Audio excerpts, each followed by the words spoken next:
Buenas tardes.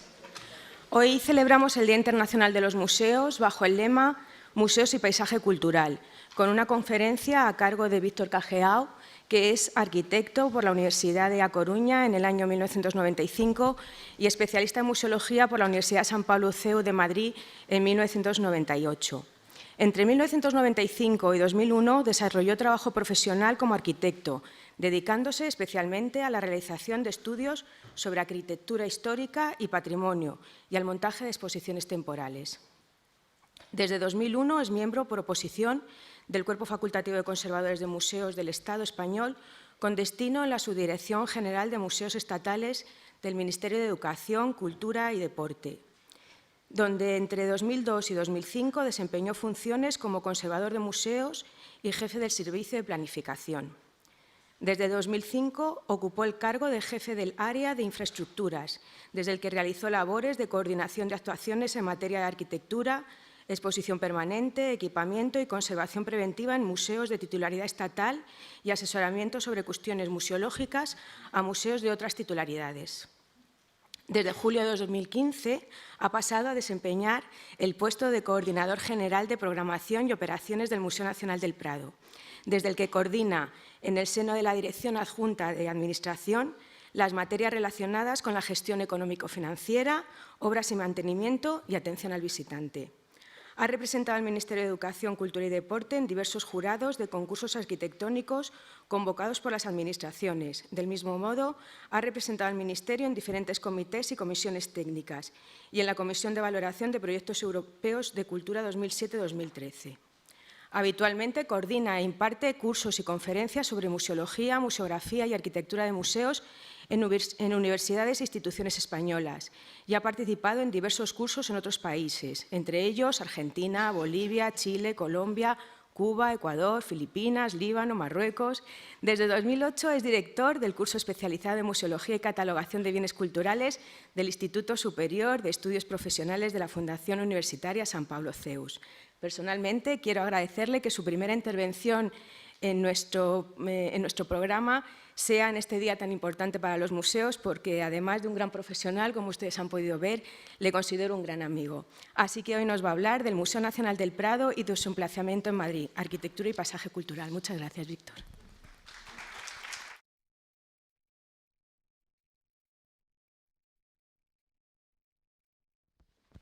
Bueno, pues muchas gracias, Esther, y bienvenidos al Museo Nacional del Prado.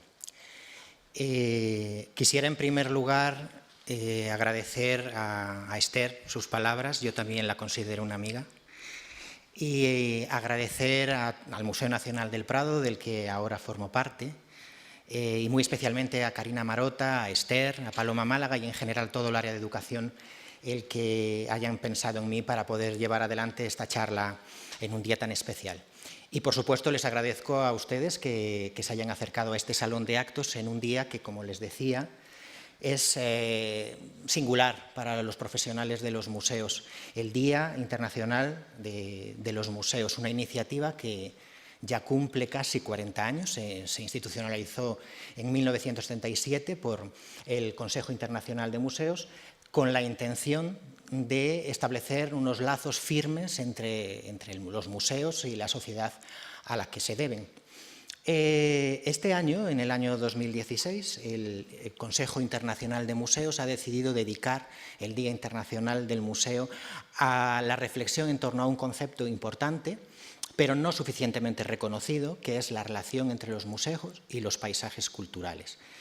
Tan convencido está el Consejo Internacional de Museos de la necesidad de fomentar esta relación, un poco en la línea de lo que proponía con la creación del Día Internacional de los Museos, con la intención de fomentar los lazos del museo más allá de las fronteras que pueden suponer los muros de sus sedes, la relación entre el museo y la sociedad, entre el museo y el entorno, entre el museo y el emplazamiento y, en definitiva, entre el museo y el paisaje, que el Consejo Internacional de Museos va a dedicar la 24ª Conferencia General, que se va a celebrar este año, en el mes de julio, en la ciudad de Milán, a museos y paisajes culturales. A lo largo de los próximos minutos lo que les querría transmitir, acercar, es qué características tiene y ha tenido a lo largo del tiempo el paisaje cultural que rodea el Museo del Prado. Pero para poder transmitirles estos conceptos, que espero que sean sencillos y fáciles de entender, o por lo menos que yo lo pueda hacer así, sí querría comenzar haciendo una reflexión sobre qué entendemos por paisaje cultural y por qué creemos que los paisajes pueden tener valores patrimoniales. El concepto de paisaje como valor patrimonial, realmente reconocido como tal, no es muy antiguo. Tienen en la imagen una fotografía del Tongariro National Park de Nueva Zelanda, que fue el primer sitio declarado Patrimonio Mundial por la UNESCO, y fue en 1993. El reconocimiento del paisaje como un ente con valor patrimonial ha sido debido en principio y sobre todo a la labor de algunas instituciones internacionales que han trabajado en el ámbito del patrimonio y particularmente en el del paisaje. Fundamentalmente la UNESCO, que ya en el año 1972, en la Convención para la Protección del Patrimonio Mundial, Natural y Cultural, hace una reflexión, pero de carácter más implícito que explícito, sobre los valores del paisaje. Y 20 años después, en 1992, lo reconoce oficialmente en el Comité de Patrimonio Mundial de la ciudad de Santa Fe, cuando incluye la categoría paisajes culturales dentro de las posibilidades para la declaración de bienes o sitios como patrimonio mundial. Otros organismos, como por ejemplo el IUCN, el International Union for Conservation of Nature, también trabajan por el reconocimiento de la relevancia de los paisajes, en este caso con la denominación paisajes protegidos, lo hace desde 1978, y por supuesto el Consejo de Europa, del que emana uno de los documentos más importantes para el reconocimiento del paisaje como valor patrimonial, el Convenio Europeo del Paisaje, que se alcanzó en la ciudad de Florencia en el año 2000 y que fue firmado en 2004, entró en vigor en 2004 y ratificado por España en 2007. A través del trabajo de todas estas instituciones se ha podido definir lo que se entiende por paisaje cultural. Todas ellas emiten su propia definición, pero todas son muy similares. Y en conjunto podríamos decir que un paisaje cultural sería un territorio, un lugar, que es resultado de la interacción, de la acción conjunta, por consiguiente, a lo largo del tiempo, de las personas y el medio natural, cuya expresión es ese territorio, que es percibido y valorado por sus cualidades culturales y por su misión, que va más allá de la puramente geográfica en el lugar en el que se ubica. Es el caso, por ejemplo, del paisaje cultural de la región de Wachau en Austria, que fue declarado paisaje cultural como patrimonio mundial en el año 2000. Por lo tanto, tenemos necesidad de que exista un territorio natural previo, donde se desarrolla la interacción del ser humano de una manera dinámica. Pero tenemos que ser conscientes de que el paisaje se ve afectado por una multiplicidad de componentes, muchísimos factores de distinto tipo, los geográficos, por supuesto, pero también los históricos, políticos, religiosos, económicos, van a influir en ese paisaje. Hasta el final, que podríamos decir casi que se trata de una entidad de dificilísima gestión, por la fragilidad y vulnerabilidad del paisaje en sí mismo, porque se generan continuamente conflictos entre el uso de ese territorio y la conservación de sus características principales como valor patrimonial, por la pluralidad de enfoques y disciplinas que pueden tratarlo o estudiarlo. Antes les decía, actúan cuestiones de carácter geológico o cuestiones de carácter botánico, pero también cuestiones de carácter arquitectónico, político, etcétera, etcétera. Y cada una de esas disciplinas tendrá una perspectiva para el estudio del paisaje. Y además tenemos que ser conscientes de que todavía hay escasas legislaciones específicas para la protección de estos bienes.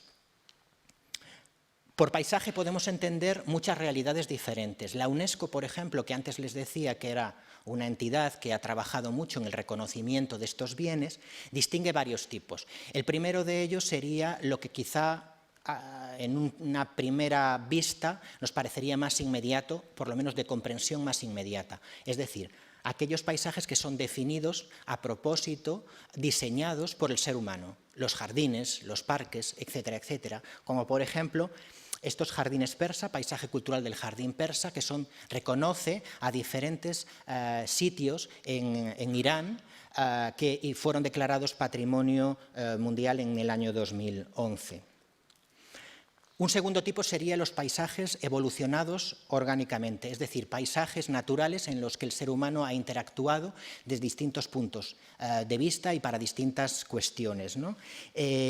Pudiendo distinguir, según la UNESCO, como les decía, entre paisajes vivos, que todavía en la actualidad tienen su razón de ser como paisaje cultural, como por ejemplo el paisaje cultural de Bali, donde la propia configuración del territorio es el resultado del sistema económico y agrícola, ¿no?, en este caso, del lugar, y otros que, por el contrario, la UNESCO denomina fósiles porque responden a razones del pasado. Esto, por ejemplo, que ven en la pantalla es una imagen de las plantaciones cafetaleras de Cuba, que tuvieron su sentido funcional durante el siglo XIX y principios del siglo XX, y que en la actualidad son yacimientos arqueológicos de carácter, en este caso, por ejemplo, pues, agrícola o industrial, y que nos explican cómo era el paisaje de este territorio en aquel momento. Fue declarado Patrimonio Mundial en el año 2000. Y finalmente, la UNESCO reconoce un tercer tipo de paisaje cultural, que sería el que se denomina asociativo, y es aquel que son espacios plenamente naturales, pero lugares que tienen significados especiales desde un punto de vista religioso o desde un punto de vista artístico o cultural, como por ejemplo el paisaje cultural de Uluru Kata, o más conocido como Ayers Rock en Australia, que es, como ven, una formación rocosa, pero que tiene significados más allá del puramente geográfico para los indígenas del lugar, ¿no? ¿Qué ocurre en España? En España, dentro de los 88 bienes que en la actualidad la UNESCO ha declarado Patrimonio Mundial específicamente como paisajes culturales, solo tiene en su territorio 3 bienes. Tenemos que tener en cuenta que España es uno de los países, creo que es el tercer país, con mayor número de bienes declarado Patrimonio Mundial, pero solamente 3 están declarados específicamente como paisaje cultural. La Sierra de la Tramuntana en Mallorca, el paisaje de Pirineos Monte Perdido que compartimos con Francia y el paisaje cultural de Aranjuez. Me interesa especialmente resaltar este caso, el caso de Aranjuez, como punto con carácter arquitectónico, pero también paisajístico, sus jardines, o sea, declara el Real Sitio y todo el conjunto paisaje cultural. Y me interesaría que luego lo recordásemos cuando estemos hablando del Museo del Prado. Pero lógicamente España, ven aquí una imagen de la Albufera de Valencia, es un territorio riquísimo en paisajes culturales. Estén o no declarados Patrimonio de la Humanidad. Muchísimos territorios españoles gozan de las características de las que antes hablábamos, puesto que son lugares naturales en los que dinámicamente el ser humano ha actuado y ha dado lugar a valores culturales y patrimoniales. Por ese motivo, en el seno de la Dirección General de Bellas Artes y Bienes Culturales y de Archivos y Bibliotecas, y concretamente a través del Instituto de Patrimonio Cultural de España, se ha llevado adelante lo que conocemos como el Plan Nacional del Paisaje Cultural, que fue aprobado en el Consejo de Patrimonio Histórico de octubre de 2012 y que, partiendo de una serie de antecedentes, tiene como objetivo la identificación, caracterización y, por supuesto, la ayuda a la preservación de estos paisajes culturales que identifica, con la intención de sensibilizar a la sociedad y a los políticos de la importancia de la protección del paisaje y buscar la cooperación de todas las administraciones. El Plan Nacional de Paisaje Cultural incluye en sus postulados una categorización, un listado de tipos de paisajes culturales que puede haber en España. Entre ellos, pues tenemos muchos de los que antes hemos hablado: lugares naturales con significación cultural, lugares arqueológicos, de carácter industrial, de carácter agrícola, y también especifica claramente los entornos urbanos. Y es en este punto donde enlazamos directamente con lo que vamos a comentar a lo largo de los siguientes minutos, que es el paisaje cultural del Museo del Prado. Estamos ahora en el corazón de una de las instituciones culturales, no me avergüenza de decirlo, creo que más importantes del mundo, y en el seno de una ciudad histórica excepcional que es Madrid. A simple vista podría parecer que esto es una ciudad, pero también es un paisaje cultural y como tal tenemos que tratarlo y tenemos que estudiarlo y reconocerlo. En este entorno donde muchísimas instituciones tienen su sede y una larga historia ha discurrido a lo largo del tiempo, tenemos una serie de elementos de los que antes hemos hablado y que hacen que confluyan las características necesarias para que este espacio sea reconocido como un paisaje cultural. Es un espacio natural. De hecho, tengo que decirles, y lo vamos a ver ahora a continuación, que el Museo del Prado está aquí y los distintos elementos históricos y patrimoniales que lo rodean están aquí porque originalmente este espacio fue un espacio natural singular. Si no, probablemente esto no hubiese sucedido. Lo vamos a ver después. Pero, lógicamente, es el resultado de una evolución urbana que ha tenido lugar gracias a la intervención del ser humano. Y además algo muy importante, es un espacio para el ocio y el esparcimiento, y lo ha sido desde el principio. Se ha mantenido así durante 5 siglos, en evolución ininterrumpida. Y eso es de lo que quería contarles hoy. Resaltar que nos encontramos en el corazón de la ciudad de Madrid, algo muy importante para un bien cultural como es este. Lo ven en este plano que me ha facilitado Javier Aguilera del Ayuntamiento de Madrid.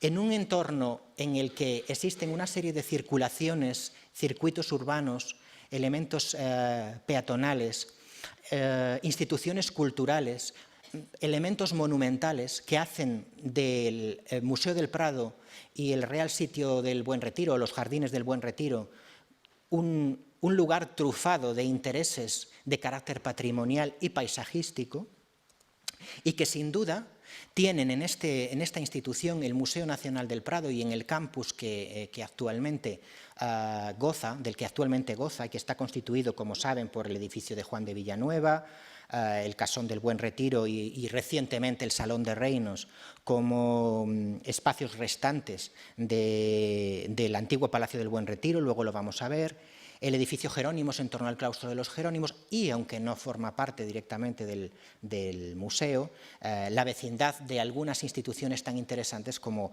en este caso la iglesia del antiguo monasterio de los Jerónimos, que en conjunto hacen un espacio sin parangón. Vamos a recorrer brevemente y sin ánimo de entrar en detalles sobre cuestiones de carácter histórico o arquitectónico, en esa evolución del paisaje a lo largo del tiempo, desde el principio hasta la actualidad, para entender en estos minutos por qué es tan importante el reconocimiento del paisaje del Museo del Prado.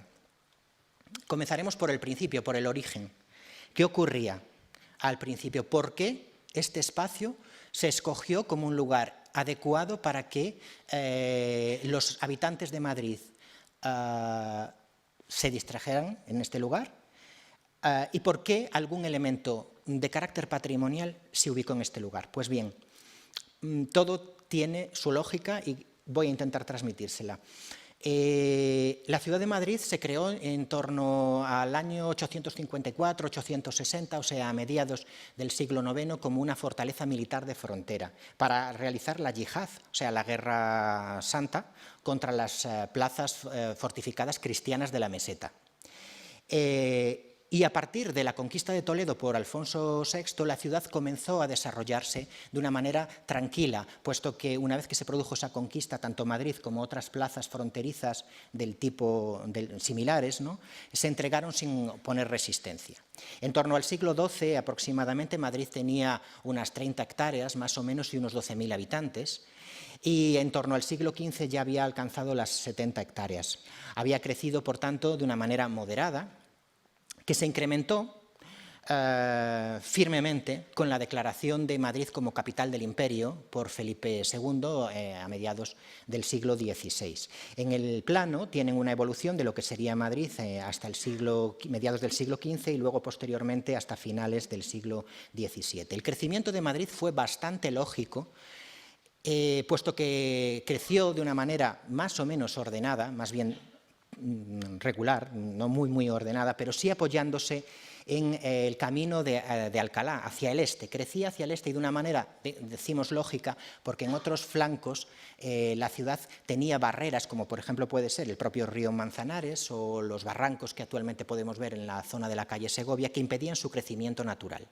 Lo que ocurría es que el interior de la ciudad, que iba respetando las diferentes murallas, los diferentes muros que se iban construyendo por cuestiones económicas, la ciudad, les decía, crecía de manera desordenada. Hay muchos testimonios de viajeros del siglo XVI o del siglo XV que refieren a Madrid como una ciudad descompuesta, de calles tortuosas, estrechas, sucias, sin apenas monumentos representativos y con una arquitectura muy mediocre. Les voy a leer una brevísima descripción, he escogido una entre las varias que hay, una descripción que hace de Madrid el escritor holandés Enrique Kok, que es bastante significativa del ambiente de la ciudad del momento. La escribió en el año 1584 y dice: en verano, cuando sopla en remolinos el viento, la atmósfera se llena de polvo procedente de la basura y lo lanza sobre el rostro de los viandantes. Mas si de mañana se atreve uno a cruzar las calles, no es precisamente olor a incienso lo que le llega a las narices, sino a inmundicias y desechos domésticos. Pues bien, en esta ciudad inmunda que calificaba Enrique Kok, existía en su borde, en el borde este, y más o menos siguiendo la línea del denominado arroyo Valnegral, que sería esta que recorro con la flecha, una vaguada limpia, sana, que contrastaba precisamente con esa suciedad del interior de las murallas. Y fue precisamente en este territorio sano y oportuno donde se implantó el primer elemento patrimonial que luego ha dado lugar a todo este paisaje cultural. Y me estoy refiriendo en este caso al monasterio de los Jerónimos. En esta imagen de Wintergaer del año 1562 ven una representación de la ciudad de Madrid que no está dirigida en este caso a la zona este donde ahora nos ubicamos, sino que justo representa el flanco opuesto con el Alcázar de los Austrias en un extremo y la muralla.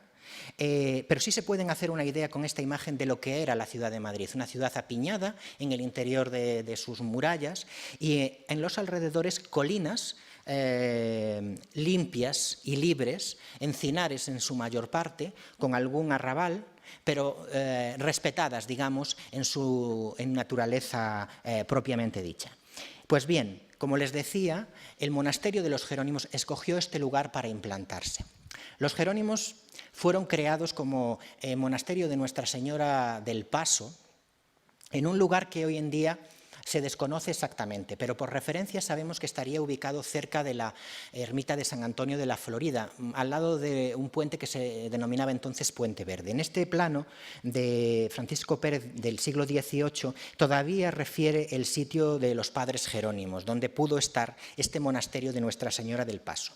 Fue creado por el rey Enrique IV como una ofrenda o como una conmemoración, digamos, a un paso de justas ganado por su valido Beltrán de la Cueva a mediados del siglo XV. La verdad es que en este momento la decisión de la creación del monasterio de Nuestra Señora del Paso en este punto no fue del todo acertada. De hecho, hay testimonios del momento, y ya en la época de Enrique IV, también después con su hermana Isabel I, en la que se refieren que la vida en el monasterio era insoportable, por lo insalubre, por la cercanía al río Manzanares, que provocaba continuas inundaciones. Por este motivo, ya en tiempos de Enrique IV, se solicitó el traslado del monasterio a otro lugar. Y no fue hasta 1502 cuando la reina Isabel la Católica autorizó ese traslado. A principios del siglo XVI, por consiguiente, el monasterio se implantó en ese terreno libre y saludable al contrario de lo que ocurría en el lugar que tenía al lado del Manzanares, en las afueras de la ciudad de Madrid. Ven aquí en el plano de Antonio Mancelli, que es más conocido en general como plano de Frédéric de Witt por su impresor, cómo en un tiempo un poco posterior, en el año 1622, se mantiene todavía ese entorno. Ven la ciudad de Madrid, que ya había crecido, hasta ese borde que más o menos antes seguía el arroyo Valnegral, un paseo en dirección norte y sur, que servía de lugar de esparcimiento a los madrileños, y las colinas y huertas de la zona este, esos prados que a partir de entonces fueron conocidos como los prados de San Jerónimo. Y ven en el centro el monasterio construido en aquel momento, el monasterio de los Jerónimos. Perdió enseguida su denominación como monasterio de Nuestra Señora del Paso y enseguida fue conocido como monasterio de los Jerónimos o monasterio de la Orden Jerónima. Fíjense lo que dice Fray José de Sigüenza en el año 1595, cuando escribe en su Historia de la Orden de San Jerónimo la descripción del terreno en el que estaba el monasterio. El sitio nuevo fue bien considerado, está puesto un poco en alto, donde goza de buenos aires. Dentro tiene buena agua, buena huerta, cielo abierto, claro, y el suelo fértil, apartado en buena proporción de la villa.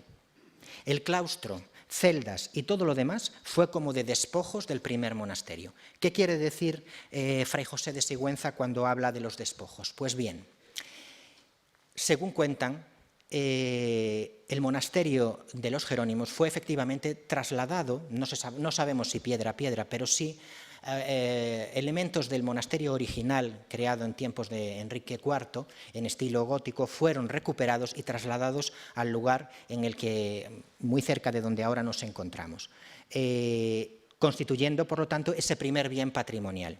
Se construyó una iglesia y un claustro de estilo gótico y muy pronto, esto sería en la primera mitad del siglo XVI. Antes de que se terminase el siglo XVI, apoyado en ese primer claustro, se construyó un segundo claustro de estilo plateresco, del que no tenemos tantos datos en la actualidad. Es este claustro, el claustro plateresco. Y posteriormente, a principios del siglo XVII, el claustro gótico fue demolido y sustituido por otro de carácter clasicista, varias veces remodelado a lo largo del siglo XVII. Es el claustro clasicista del que actualmente podemos disfrutar en el Museo Nacional del Prado, porque como luego veremos, el claustro plateresco se perdió. Esta es una imagen de un plano de 1656 donde ya la situación ha cambiado, lo veremos ahora enseguida. Se ha construido el Palacio de Buen Retiro, pero el monasterio sigue en su lugar. Esta es la iglesia y los dos claustros de los que hablábamos. Afortunadamente, si bien del claustro plateresco, como les hemos comentado, casi no conocemos nada, sí tenemos datos del claustro gótico, puesto que en las excavaciones arqueológicas que se realizaron para la recuperación del claustro clasicista aquí en el Museo del Prado, y gracias al trabajo de compañeros nuestros, por ejemplo, del Instituto de Patrimonio Cultural, con Concha Cirujano a la cabeza, se han recuperado muchos datos para poder realizar reconstrucciones que nos cuentan cómo era aquel claustro gótico, puesto que parte de él se utilizó en la cimentación del claustro clasicista. No se han conservado todas las piezas, pero sí algunas que nos permiten, como ven, recrear o aproximarnos a su configuración. El segundo punto del que quería hablarles es el paso de estos encinares con el monasterio de los Jerónimos a un lugar que ya se convierte en el Buen Retiro. Es el momento cortesano, el momento de creación del Palacio de Buen Retiro en este lugar, por decisión del rey Felipe IV y de su valido, el conde duque de Olivares. Lo vemos en otro plano histórico de la ciudad de Madrid, muy conocido, en la topografía de la Villa de Madrid de Pedro Teixeira, de 1656. Compárenlo con el anterior que hemos visto de Mancelli o Witt, donde no había más que huertas y el monasterio de los Jerónimos. Ahora lo que tenemos es un jardín más geometrizado, con un lago y un palacio. Un palacio que se apoyó en el monasterio de los Jerónimos. ¿Por qué surgió ese palacio en ese lugar? Según cuenta la tradición, y según nos cuentan también los numerosísimos estudios que muchos grandes historiadores del arte y de la arquitectura españoles y de otras nacionalidades han realizado sobre el Palacio de Buen Retiro, entre ellos pues gente como Elías Tormo, Jonathan Brown, nuestros compañeros Andrés Úbeda o, por ejemplo, el desaparecido José Álvarez Lopera, que han dedicado muchísimo tiempo al conocimiento del Palacio de Buen Retiro, o la arquitecta Carmen Blasco, por ejemplo, que ha realizado reconstrucciones. Pues según estos autores y muchos otros realizan del Palacio de Buen Retiro, sabemos que quizá fue una decisión casi espontánea o sorprendente. Con motivo de la jura de lealtad a este muchacho, el príncipe Baltasar Carlos, que está representado aquí por Velázquez en el Palacio de Buen Retiro, en el año 1629, la corte, no sabemos si el rey o su valido o los dos, decidieron que sería una buena idea ubicar en ese lugar verde, limpio y sano, a las afueras de Madrid, un palacio real, un real sitio que sirviese de contrapunto al Alcázar, al centro de la corte de los Austrias, que, como la ciudad, no era del todo agradable, digamos, era el famoso caserón de los Austrias. Lo que querían era fundamentalmente un lugar de recreo, un lugar para realizar justas, paradas y para reunir la vastísima e importantísima colección real del rey. El rey lo único que hizo fue continuar la tradición de sus antepasados. Antes les decía que Enrique IV e Isabel I estuvieron directamente ligados al monasterio de la Orden Jerónima, pero es que sus herederos también lo hicieron. Y concretamente Felipe II decidió la construcción, apoyado en el monasterio de San Jerónimo que frecuentaba, de un espacio para su estancia y para su disfrute propio. Era lo que se conoce con el nombre de Cuarto Real, que se construyó en el siglo XVI. En este punto, ven, apoyado en la iglesia, este sería la representación del claustro, pues se ubicaría un pequeño espacio para la monarquía, conocido como claustro real. Pues lo que hizo Felipe IV y su valido y el resto de los profesionales que le acompañaban fue desarrollar a partir de ahí un conjunto palaciego que fue conocido como Palacio Real de Buen Retiro. Al contrario de lo que sucedía en otras cortes europeas y de lo que sucedería más tarde en España, por ejemplo, con el Palacio Real de los Borbones, el Palacio Real de Buen Retiro no destacó ni por su elegancia, ni por su riqueza arquitectónica, ni por la singularidad y originalidad de su proyecto, porque básicamente lo que fue es una aglomeración de espacios singulares que sí tenían un sentido arquitectónico en sí mismos, pero en el conjunto resultaba realmente una amalgama de espacios. Lo vemos representado, por ejemplo, en este famoso cuadro de Giuseppe Leonardo, que nos representa en torno a 1636-1637 el palacio. Recuerden que les decía que la decisión se tomó en la jura de lealtad de 1629 aproximadamente. ¿Eso qué quiere decir? Que el palacio se construyó rapidísimamente, porque a lo que le interesaba al rey era disponer de espacio, no disponer de un espacio de elevada calidad arquitectónica. Lo que quería era tener espacio para poder desarrollar esas paradas y esas presentaciones y para demostrar su poderío realmente. Y porque además aquí reunió, como ya les decía, esa magnífica colección real. Este es otro elemento del paisaje cultural, del entorno del Retiro y Prado que tanto nos interesa, porque en este lugar, en este Palacio Real de Buen Retiro, se reunieron en aquel momento todos aquellos personajes que rodeaban a la corte y que situaron a Madrid en aquel momento en la cumbre de la cultura. Artistas de todo tipo, literatos, músicos, artistas en definitiva que llevaron al Palacio de Buen Retiro al sumum cultural en el momento. Ven aquí, por ejemplo, una imagen menos conocida de la parte posterior del palacio, donde se ve cómo ese paisaje se mantenía todavía con un entorno natural ya bastante geometrizado, lo ven por las líneas e hileras de árboles y por la propia arquitectura del palacio. Hay varias representaciones de los espacios externos del Palacio del Buen Retiro, no tantas o casi ninguna más bien del interior. algunas como esta, ya de la segunda mitad del siglo XVII, y otras más idealizadas, como esta del siglo XVIII, con ciertos elementos descontextualizados, pero que bueno, nos vienen a refrendar en esa idea del palacio contenido, podríamos decir. Es muy valioso este plano que levantó René Carlier ya a principios del siglo XVIII por indicación de Felipe V, que se conserva en la Biblioteca Nacional de Francia y que luego ha sido interpretado por distintos autores en los distintos estudios que se realizaron después sobre el palacio. Como ven, el elemento central era una plaza cuadrada rodeada de elementos de crujías que se disponían principalmente para la disposición de las colecciones y de las estancias de aparato, sobre la que se apoyaban algunos elementos, como podía ser el casón de Buen Retiro, o salón de baile, que es el que ocupa el número 7, o el Real Coliseo, que ocupa el número 6, o sea, un teatro. Y todo ello, como ya les decía, apoyado en el cuarto del rey o cuarto real y en la iglesia de los Jerónimos. Lo vemos también aquí en esta maqueta de Carmen Blasco del año 95 y donde vemos cómo los distintos espacios singulares están seccionados para poder contemplar las características de su arquitectura. No me voy a extender en las características de la arquitectura de estos edificios ya de por sí harto estudiados por numerosos autores, pero como hoy es el Día Internacional de los Museos, sí querría resaltar solo una cualidad de este espacio que es el Salón de Reinos, tan querido para nosotros en el Museo del Prado.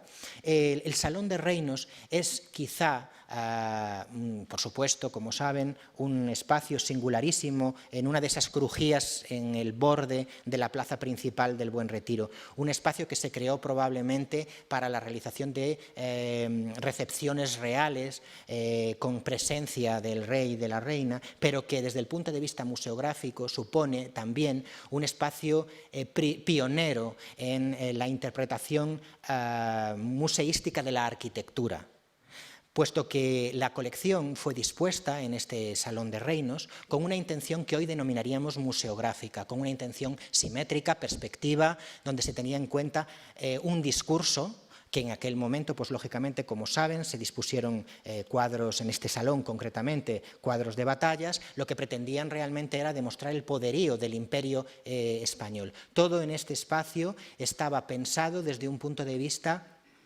intencional y con características que hoy en día denominaríamos expositivas. Y de ahí nuestra relevancia, o sea, la relevancia que nosotros le concedemos, y los historiadores de los que antes les citaba y otros, como por ejemplo José Álvarez Lopera, que realizó esta reconstrucción tan alabada de las disposiciones de las colecciones del rey Felipe IV en el Salón de Reinos, nos dan ese valor en este espacio.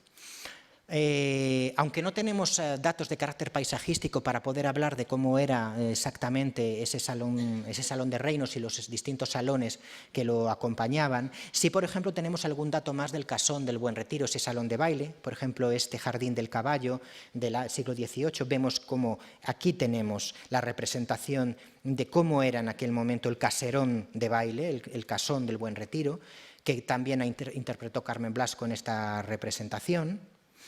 Y también sabemos, tenemos datos, aunque no tantos como del casón, de lo que fue el Real Coliseo, el primer gran teatro a la italiana, que mezclaba también una serie de factores muy propios de los castizos corrales de comedia y que fue remodelado en sucesivas ocasiones a lo largo del siglo XVII y XVIII y donde se representaron grandísimas obras teatrales y líricas en nuestro país. El Palacio de Buen Retiro fue un espacio principal para el rey Felipe IV. Lo siguió siendo, pero de una manera menos intensa para sus herederos, para su esposa Mariana de Austria, para Carlos II, y recuperó un poco el interés que tenía para la monarquía con la llegada de los Borbones, con Felipe V. Felipe V, al que no le gustaba mucho el Alcázar de los Austrias, quizá por el contraste que había con la corte francesa, sí disfrutó, sin embargo, del Buen Retiro, y algunos acontecimientos importantes de su reinado estuvieron ligados a este palacio y a este paisaje. Tanto le interesó que quiso afrancesarlo y por eso encargó a autores como Robert de Cotte, que al parecer no llegó a pisar Madrid, algunos proyectos importantes para la mejora del paisaje del Buen Retiro. Se conservan en la Biblioteca Nacional de Francia algunos planos muy interesantes donde, como ven, apoyado en ese palacio que antes veíamos, diseñaba un palacio a la francesa con planta en forma de U, acompañado de unos jardines geométricos. Lógicamente, esto es una fachada que tiene como aspecto principal el hecho de que se enlazaba por una galería ¿con qué? Con el Casón del Buen Retiro. Este es el Casón del Buen Retiro y enlaza directamente con el Palacio a la Francesa que Robert de Cotte diseñaba para el Buen Retiro de Madrid.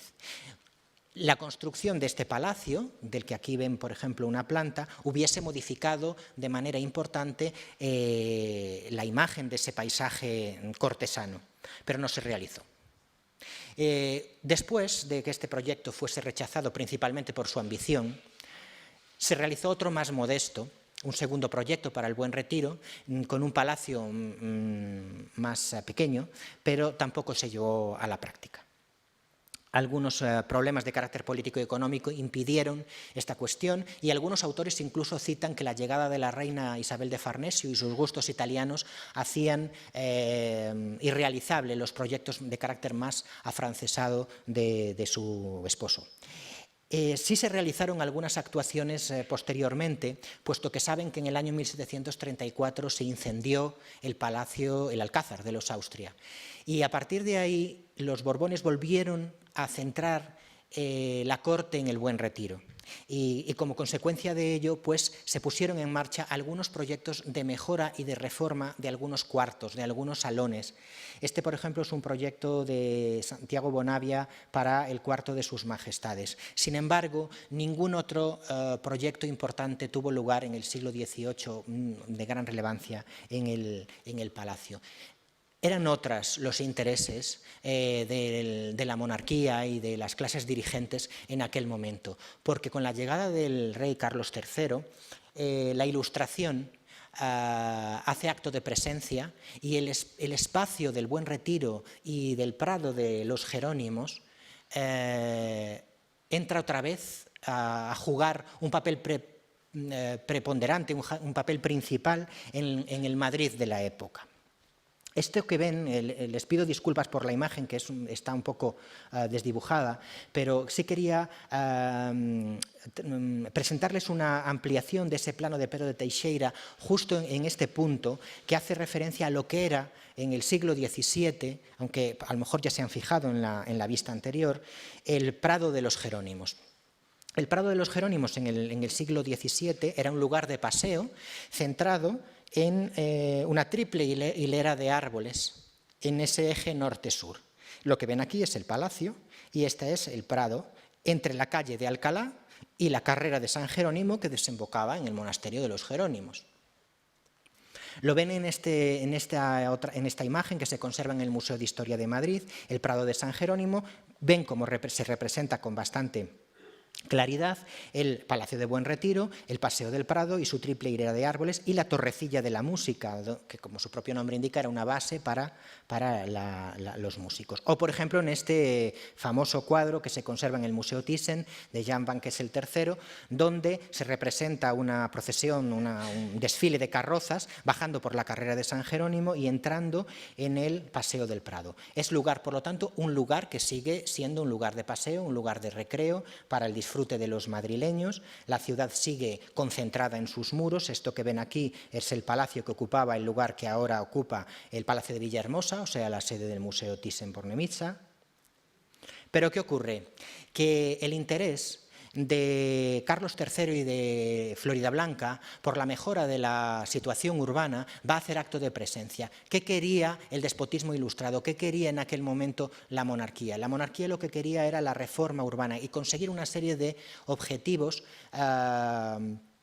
que permitirían, por una parte, la higienización de las ciudades, la mejora de las redes de saneamiento, de alcantarillado, la dotación de esos monumentos de los que carecía la ciudad, la organización dentro de lo posible de los crecimientos suburbanos, la dotación de manufacturas reales y, por supuesto, el enriquecimiento de los paseos y salones urbanos, algo que podemos ver en otras ciudades de España y que vamos a ver en Madrid.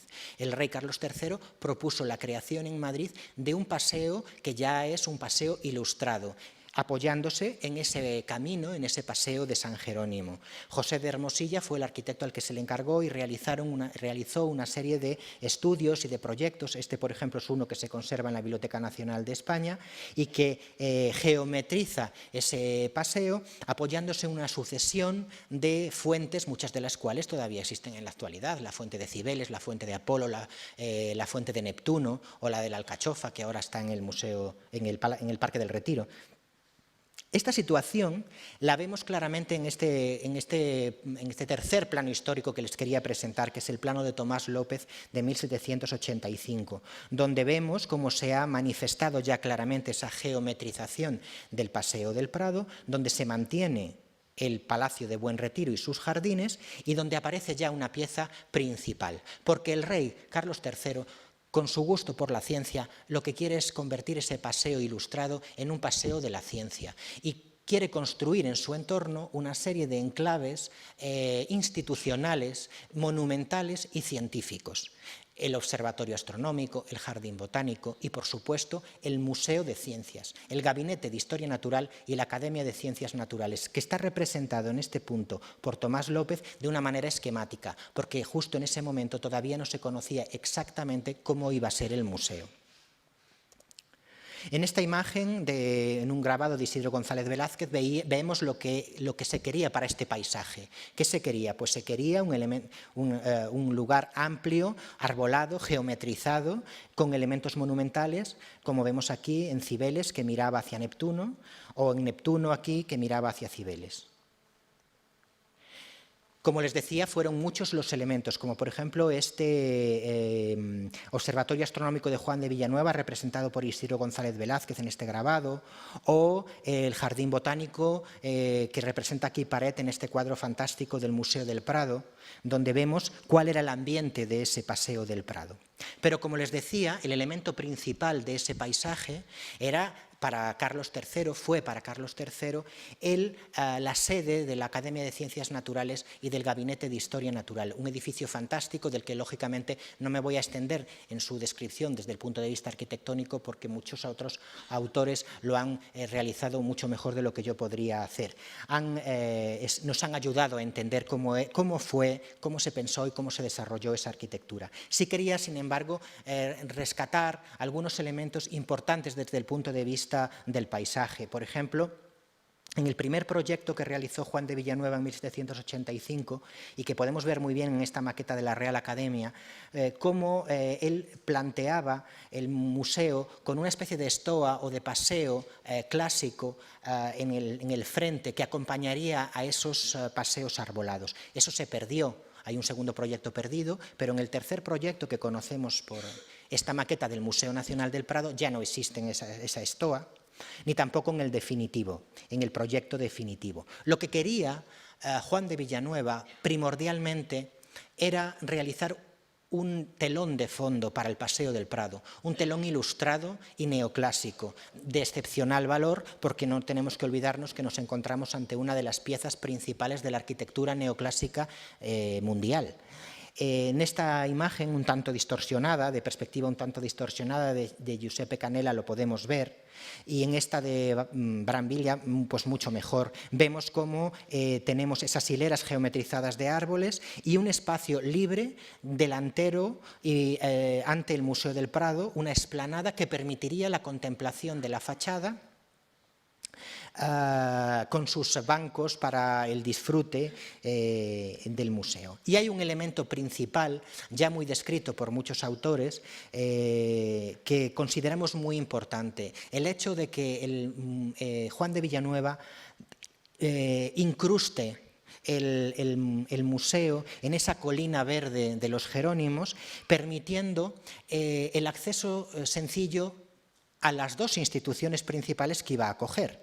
No nos olvidemos que el edificio del Museo del Prado no fue creado para Museo del Prado, sino que fue creado, como les decía, para Academia de Ciencias Naturales y para Gabinete de Historia Natural. Y los dos tendrían un acceso sencillo e inmediato desde el Paseo del Prado, uno por el flanco este y otro por el oeste. Y de alguna manera podrían acceder a través de una conocida, representada y muy comentada rampa que llevaría desde el Paseo del Prado directamente hasta la primera planta.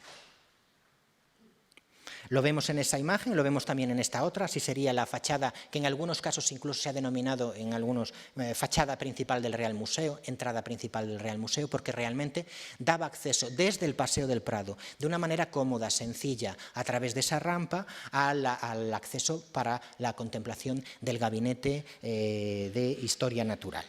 Lo vemos en esta imagen de 1832. Eso era lo que quiso Juan de Villanueva y lo que se empezó a construir casi desde la presentación del primer proyecto en 1785. El proyecto del museo avanzó muy rápidamente mientras que el rey vivió y después decayó hasta que finalmente no se llegó a finalizar. Uno de los motivos por los cuales no se llegó a finalizar es porque un nuevo elemento entra a formar parte de este paisaje y, desgraciadamente, ese elemento es la guerra. Muy brevemente, solamente les quería comentar que en esos años de principios del siglo XIX, ese lugar tranquilo para el paseo, para el esparcimiento, que era el Paseo del Prado, se vio convulso por una serie de acontecimientos que todos conocemos y que están muy bien representados en muchos grabados o pinturas, descripciones literarias que han llegado hasta nosotros, como por ejemplo este grabado del día 2 de mayo de 1808 en Madrid, como vemos las luchas en pleno Paseo del Prado. Y quería también hacerles partícipes de lo que supuso para ese lugar patrimonial, natural y cortesano la llegada de la guerra. El Palacio de Buen Retiro se convierte en cuartel, surgen una serie de fortificaciones y a partir del año 1812 se produce la pérdida de gran parte del palacio, puesto que las tropas anglo-portuguesas bombardean el cuartel francés del Palacio de Buen Retiro y se produce la destrucción de la mayor parte del palacio.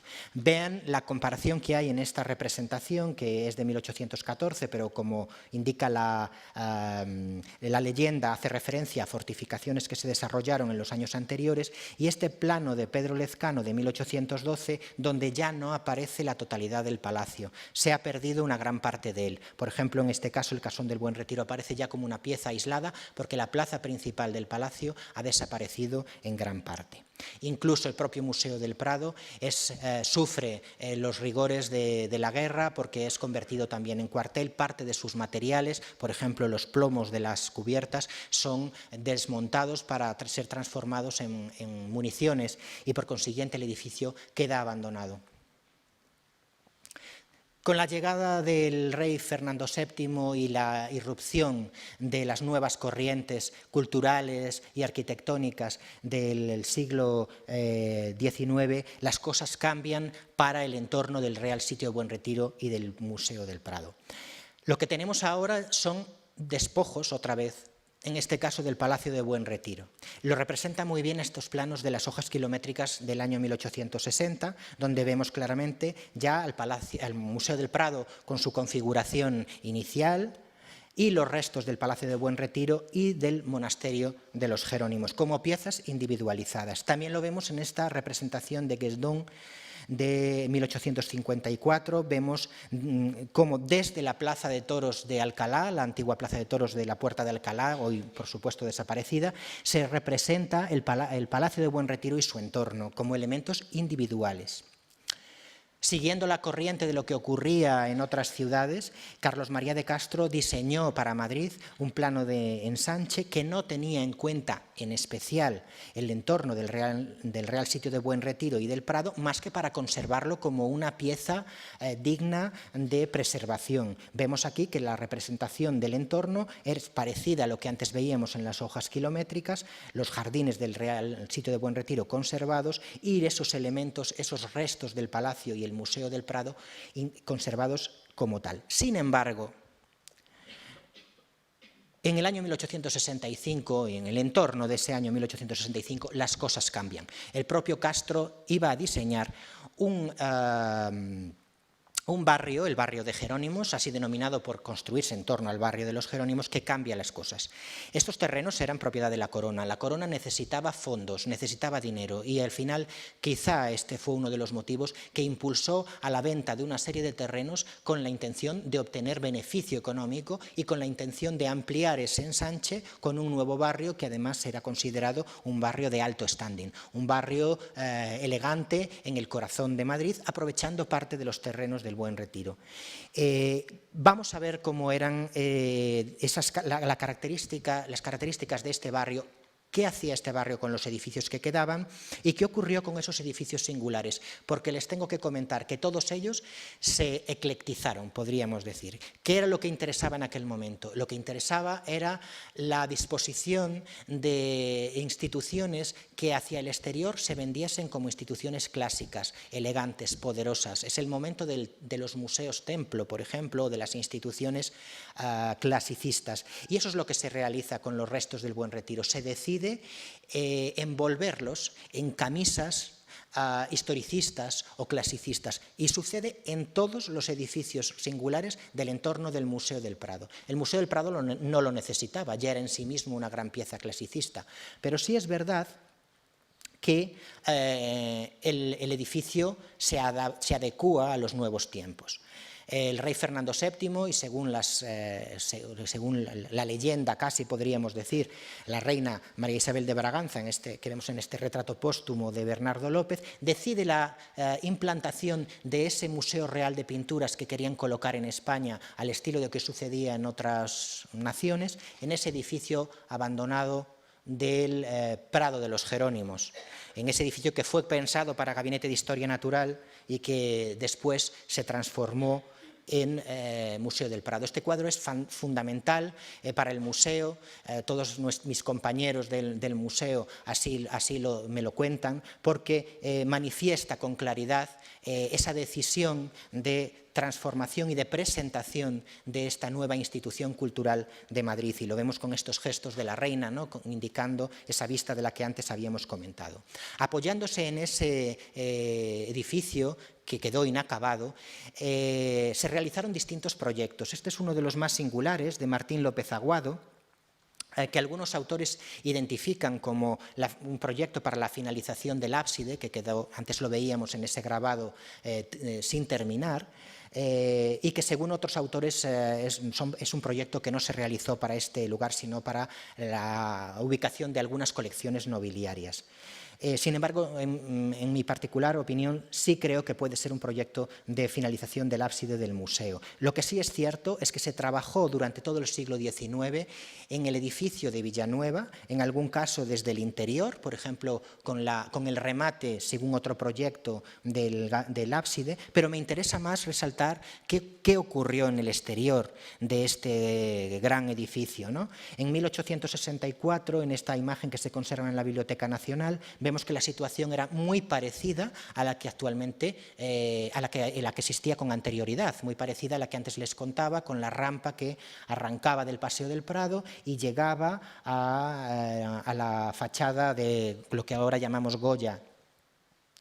Se mantenía, por consiguiente, ese aspecto. Y también en esta imagen fantástica que pertenece a las colecciones del Museo del Prado, es una fotografía que nos representa la imagen del museo en 1860 y que es muy parecida a los grabados de Van Brila que antes veíamos, cómo se representa esa imponente fachada clasicista con la explanada y los bancos para la contemplación y el descanso de los viandantes demandantes, una interpretación limpia de este paisaje del Museo del Prado. Sin embargo, pronto esta situación cambia, porque ligado directamente a lo que ocurría con el barrio de Jerónimos, que necesitaba la construcción de calles y la urbanización de los entornos, se produce la necesidad de modificación de esa rampa que permitía el acceso directo a la planta alta del Museo del Prado.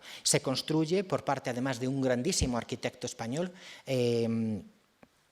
Francisco Jareño, el autor, como saben, del Palacio de Bibliotecas y Museos, donde ahora está la Biblioteca Nacional y el Museo Arqueológico Nacional. Se produce la construcción de esta famosa escalera que va a cambiar por completo la imagen y la relación del Museo del Prado con el Paseo del Prado.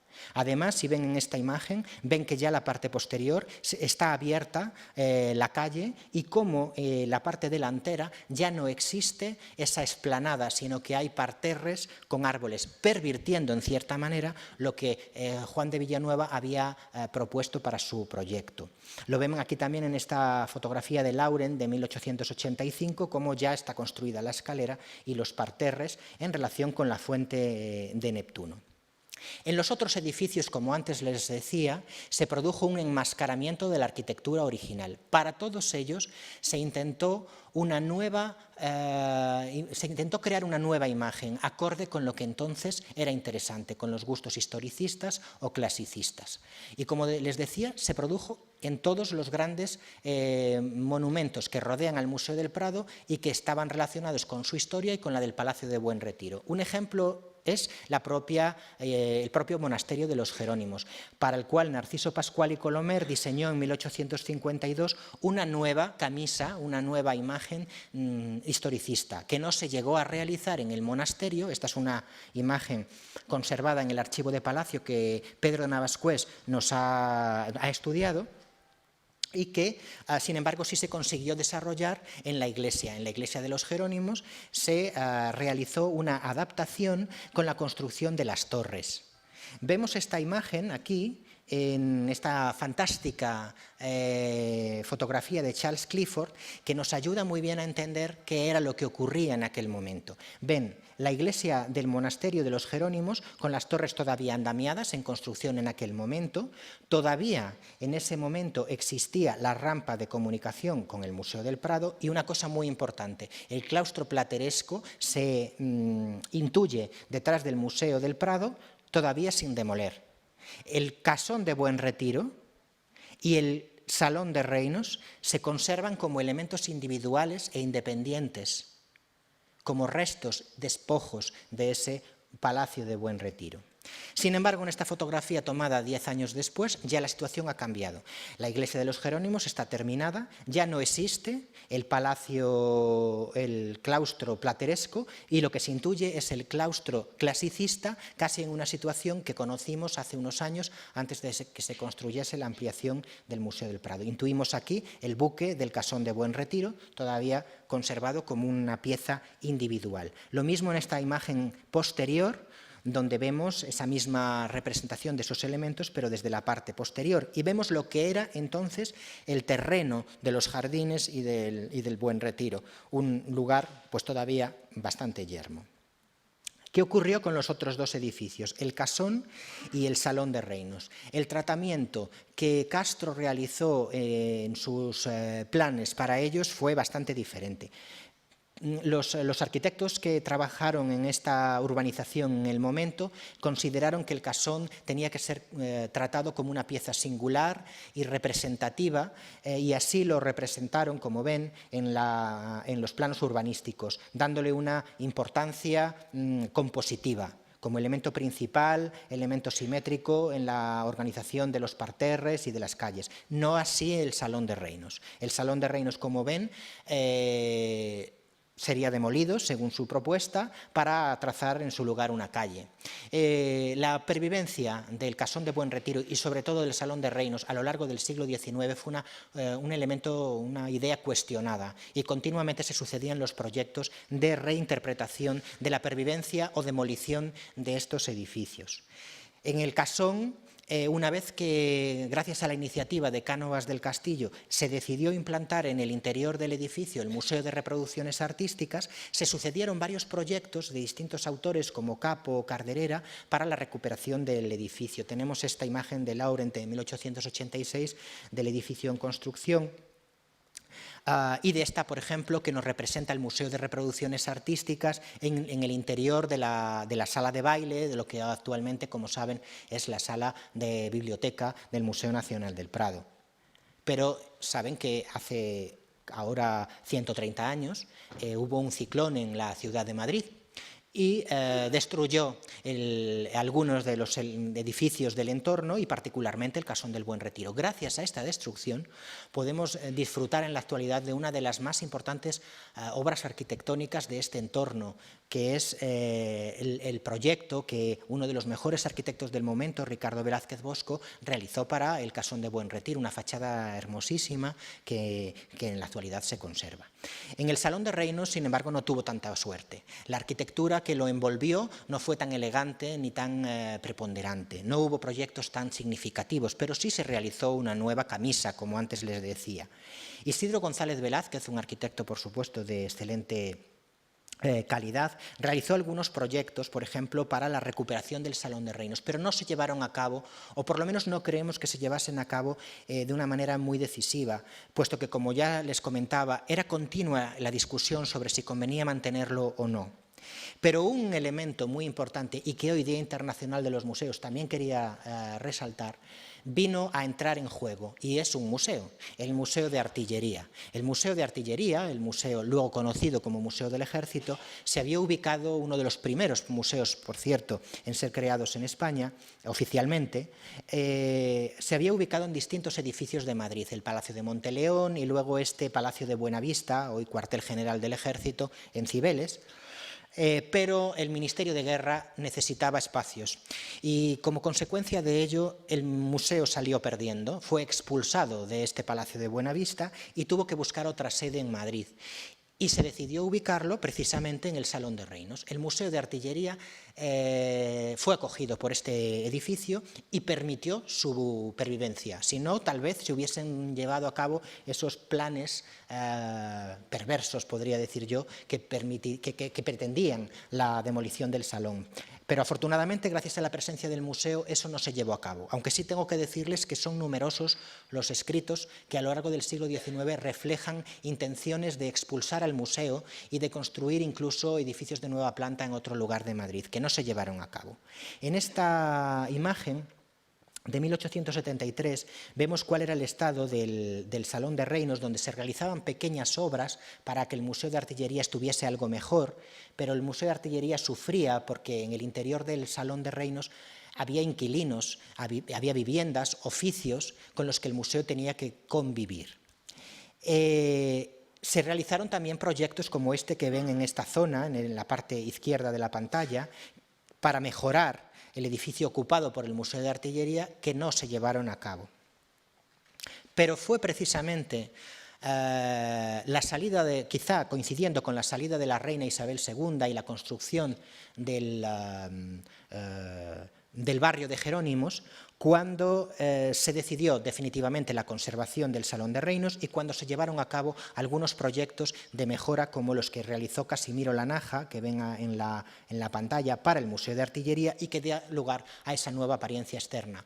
En este caso, más castiza que clasicista, pero que con una arquitectura más discreta que la del Casón del Buen Retiro, dan como resultado un edificio propio para el Museo de Artillería, que luego se conserva. Este era el interior, los espacios del antiguo Salón de Reinos y el propio Salón de Reinos transformados en Museo de Artillería. No fueron, lógicamente, estos edificios los únicos que vinieron a trufar de edificios representativos el barrio de Jerónimos, pero no me voy a extender ahora en referir todos ellos. Solamente les he traído alguna imagen, por ejemplo, de la Real Academia Española o del Palacio de la Bolsa. Pero sí quería decirles que a finales del siglo XIX todavía el barrio no estaba terminado. El proceso fue lento. En esta tarjeta postal, por ejemplo, de 1903, pueden ver cómo todavía las manzanas del barrio cercanas al Museo del Prado estaban sin terminar.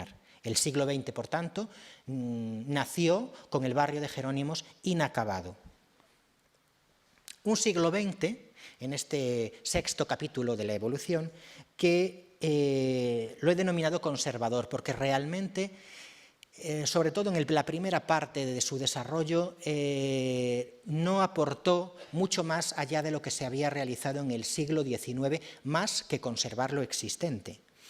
Si comparamos, por ejemplo, este vuelo fotográfico de 1927 con este otro de 1977, vemos apenas modificaciones. Sí es cierto que se continuó completando el barrio. Esta imagen, por ejemplo, del Paseo del Prado no nos puede reflejar todavía el Hotel Ritz porque no estaba construido. Estamos hablando de antes de 1908. Pero aquí ya lo tenemos edificado. Se va completando todos esos agujeros, todos esos elementos con edificios de alta representatividad. No solamente edificios públicos o institucionales, también edificios de vivienda. Por ejemplo, esta representación, esta imagen tan interesante donde se ve en construcción el edificio de viviendas cercano al Casón del Buen Retiro y al Salón de Reinos. En los edificios representativos ligados al Museo del Prado, se siguen produciendo cambios, pero son cambios internos y no tan influyentes para el paisaje, podríamos decir, como lo que había ocurrido en la centuria anterior. El Museo del Prado, por ejemplo, experimenta una sucesiva ampliación, las ampliaciones de Arbós, de Chueca, de Muguruza, sucesivas a lo largo del siglo XX, la modificación de la escalera, que antes veríamos de Jareño por otra de José María Muguruza, a mediados del siglo XX. El claustro de San Jerónimo, que antes veíamos en las fotografías de 1865 descarnado, se mantuvo en esta circunstancia. Sí que es cierto que se realizaron algunas labores de restauración, pero llegó al siglo XX en esta situación y pervivió durante muchos años en esta situación. Hubo algún proyecto interesante, como este de Chueca y Manzano, para ligar el monasterio de los Jerónimos y el claustro de los Jerónimos al Museo del Prado, en antecedente claro de lo que más tarde se realizó siguiendo el proyecto de Rafael Moneo. Incluso se llegó a publicitar y a comunicar de una manera efectiva, por ejemplo, en esta portada del ABC. Pero este proyecto de unión de los Jerónimos y el Prado no se llegó a realizar. Los Jerónimos llegaron al final del siglo XX en el mismo estado casi en el que lo habían iniciado. Y el caso del Casón pues fue parecido. El Museo de Reproducciones, desgraciadamente, lo sabemos por los famosos y conocidos informes de la Fuente Ferrari, languideció y llegó a la mitad de la centuria en un estado bastante deplorable, podríamos decir. Eso impulsó al Estado a la realización, a la dedicación del edificio a otros menesteres, siempre ligados con los museos. La inauguración de la exposición Velázquez y lo velazqueño en 1960 impulsó la realización de otro tipo de muestras, la ligazón al Museo del Prado, que luego se consolidó con acontecimientos como la llegada del Guernica o la dedicación a la colección del siglo XIX. Y el último de los edificios de los que estamos hablando, ligados al Museo del Prado, el Salón de Reinos, llegó al siglo XX con esa pervivencia que la que antes hablábamos. Aquí lo ven desde su imagen posterior, un resultado de los proyectos de Casimiro Lanaja con un elemento saliente que en la actualidad vemos disfrazado porque estas terrazas laterales fueron completadas en los años 40 y cómo en el interior sí se produjeron algunos acontecimientos interesantes, como podría ser la instalación más museográfica que arquitectónica de la Sala Árabe, y en el exterior realmente casi lo único importante que se hizo fue la adición de una planta en la crujía del Salón de Reinos, esta planta amansardada que se construyó a principios de la centuria, porque tenemos testimonios de en torno a 1905 donde nos demuestra que ya estaba construida la planta. ¿Qué ocurre en la actualidad? En la actualidad lo que tenemos y lo que nos importa destacar es un conjunto patrimonial, como ya les decíamos, resultado de esta evolución histórica que les he contado en el centro de Madrid. Un lugar trufado de instituciones culturales de las que ya les he hablado y de otras nuevas, como por ejemplo el Museo Thyssen o el CaixaForum, que se inauguró en 2008. Pero un lugar también, tengo que reconocerles, más maltratado de lo que fue en su momento. Tenemos que pensar que, según estudios del Ayuntamiento, más de 100.000 vehículos atraviesan el Paseo del Prado cada día. Hay un cierto descontrol en las cuestiones urbanísticas, de jardinería, de elementos de arquitectura o equipamiento urbano. Por ello, se impulsó desde las instituciones responsables la mejora de ese espacio urbano con actuaciones arquitectónicas como el eje Prado-Recoletos, que ganó Álvaro Siza en 2002 y que preveía pues, una mejora, aunque ya saben, esto no lo descubro ahora, que ha sido muy criticado por distintos estamentos y desde distintas perspectivas, pero sí preveía una mejora del espacio del Paseo del Prado y del entorno del Museo del Prado para el viandante, más allá que potenciar el tráfico rodado. Por ello se desarrolló el Plan Especial Recoletos Prado, que ha tenido algunas consecuencias importantes, pues por ejemplo la urbanización de la Cuesta de Moyano, pero que no ha tenido una trascendencia y una implantación total, al menos por el momento. La actuación más importante, sin duda, que se ha llevado a cabo en este paisaje cultural es la que precisamente ha desarrollado el Museo Nacional del Prado, que ha ayudado a la mejora de los servicios culturales del entorno con una reforma de todo lo que rodea el edificio de Juan de Villanueva y el enlace precisamente con ese primer elemento monumental y patrimonial que es el Monasterio de los Jerónimos. Tampoco aquí les voy a descubrir que hubo en aquel momento muchos conflictos y muchos comentarios de distinto tipo, pero sí es verdad que el resultado, durante todo ese proceso, tampoco exento de polémicas, donde hubo algunas propuestas súper interesantes, ha dado lugar a una infraestructura de excepcional interés, no solamente porque ha duplicado los servicios del museo en algunos sentidos, ha incrementado en más de 20.000 metros cuadrados su superficie útil, ha permitido que el museo pueda disponer de un espacio como este en el que ahora mismo estamos y otros muchos, tanto públicos como internos, sino porque ha servido para enlazar dos grandes elementos patrimoniales y para mejorar un entorno, permitiendo, por ejemplo, además, que todo el público pueda disfrutar en la actualidad de espacios tan relevantes y tan significativos para este paisaje como el claustro que tenemos tan cerca. Y además con aportaciones de arquitectura y de artistas contemporáneos como el portón pasaje de Cristina Iglesias que veíamos hace un momento.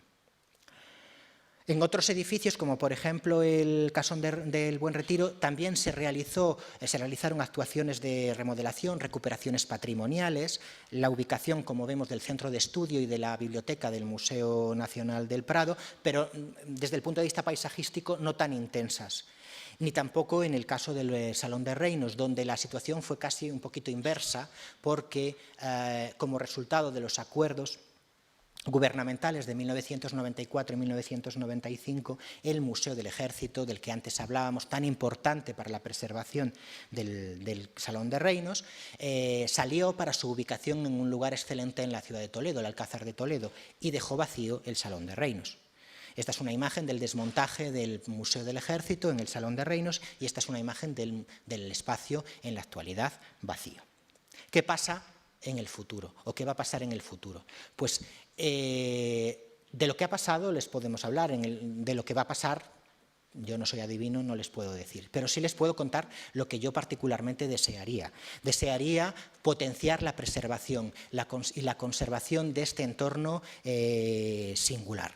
No solamente soy yo el que lo digo, sino que las administraciones están directamente implicadas en la potenciación de este paisaje cultural. El Ayuntamiento de Madrid, la Comunidad de Madrid y otras instituciones están trabajando en la actualidad por conseguir que este entorno sin igual sea declarado patrimonio mundial y desde luego están desarrollando todos los pasos necesarios para que un entorno como este pueda alcanzar esta categoría.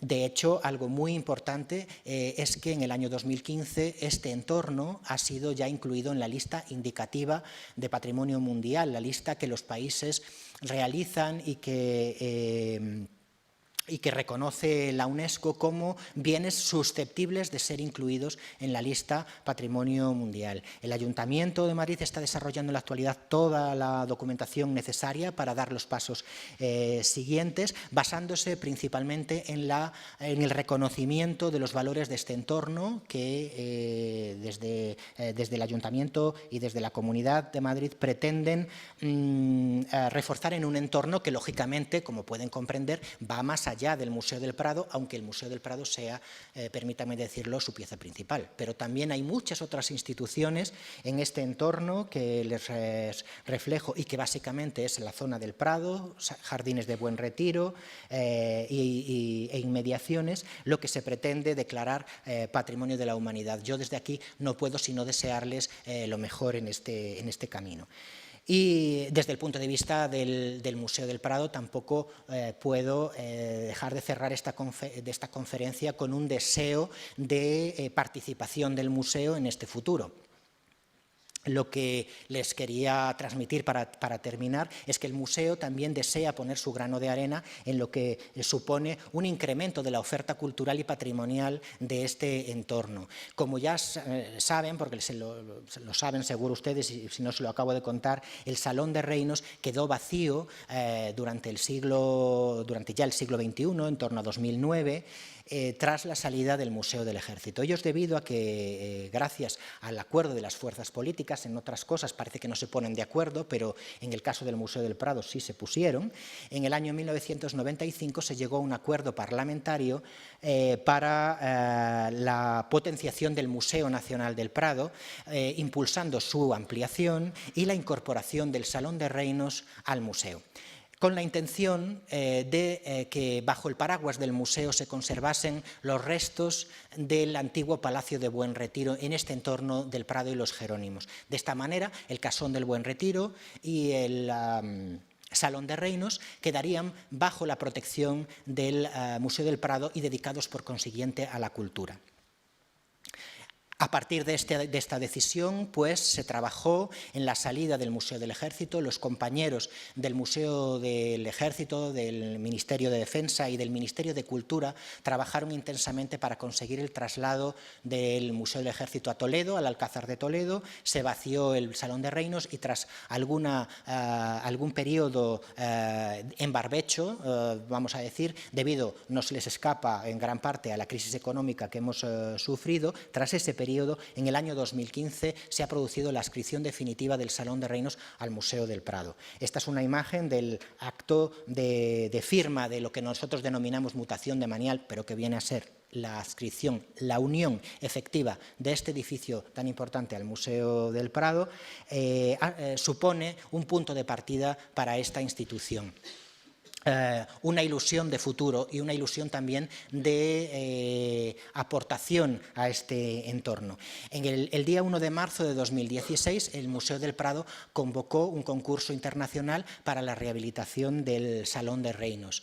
En la actualidad estamos en el proceso de desarrollo de este concurso y esperamos que antes de que finalice este año 2016 el museo pueda presentar al equipo de arquitectura que se dedique a la realización de este trabajo que a nosotros tanto nos ilusiona y que espero que todos ustedes pues, puedan conocer dentro de poco tiempo, a lo mejor quizá con ocasión de la celebración del bicentenario de este museo que tendrá lugar en el año 2019 y que les invito ya desde este momento a disfrutar con la confianza de que estemos ya en un entorno patrimonio de la humanidad y en un museo todavía más enriquecido.